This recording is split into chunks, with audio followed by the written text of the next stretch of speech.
No suit and tie, but baby, I go to work. Don't do it for the money, but that's one of the perks.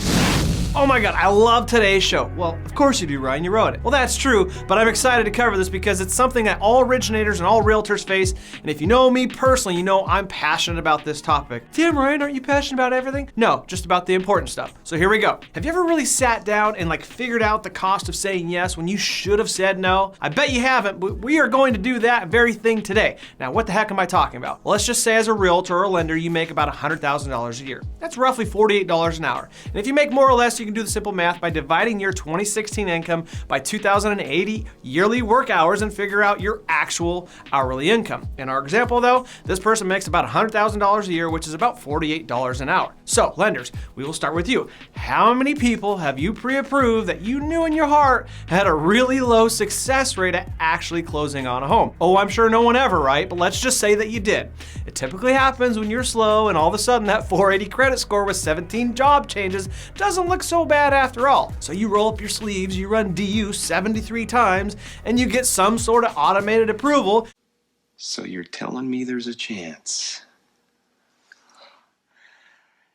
Yeah! And then you call your realtors and send them shopping. Fast forward 30 days and you're on the day of closing and no one is none the wiser and you let everyone know, oh, I'm sorry, we can't actually close. First of all, realtors love this. Really makes them want to work with you again. Second, all kidding aside, your heart may have been in the right place to try and help this person with the 480 score, but some people just aren't ready to buy a house and that's okay. They would appreciate a firm no versus an ill-informed yes that ends up costing them time and money. And third of all, back to my original point, how much did that just cost you? You probably spent no less than 30 hours over the course of 30 to 60 days on that loan, running DU, reworking income, tracking down VOEs, talking with the borrower and the realtors about getting an extension that you'll never really need. So yeah, 30 hours seems conservative. Well, 30 hours times your hourly rate of $48 an hour is $1,440 in lost time. And guys, your time is valuable and so is the clients and the realtors, and you wasted and lost it all. And it doesn't stop there because that's not the only thing you've lost. What about the time that you could have spent finding a deal that would have actually closed? You lost the very real potential of finding a few of those deals that would have paid you handsomely. So really, your losses are being compounded, and let's be honest, this can easily happen to the best of lenders 4 times a year.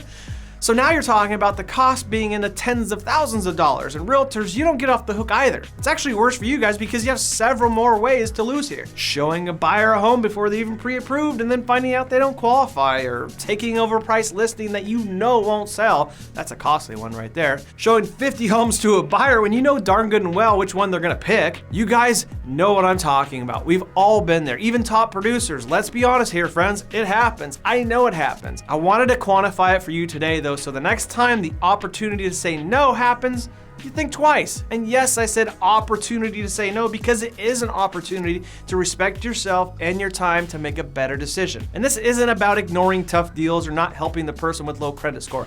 This is about making better decisions and respecting your time. Oh, don't think that we're gonna end the show without talking about wasted time on Facebook, Instagram, YouTube, and long lunches.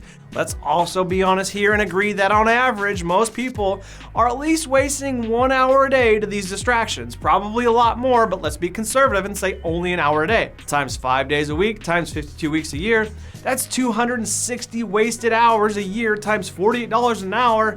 That's over $12,000 spent on social media, texting friends, watching videos, and long lunches. It all adds up. Have the courage to add this all up for yourself and have the courage to be honest with yourself about how many deals you should have said no on and how many hours you truly wasted on social media and other distractions, and then figure out your hourly income, add it all up, and then post it on a sticky note on your computer so you see it every day, and hopefully that number will bother you enough that it pushes you to make better decisions moving forward. Play this show at your next team meeting, have an open and candid conversation, and we'll see you guys next week.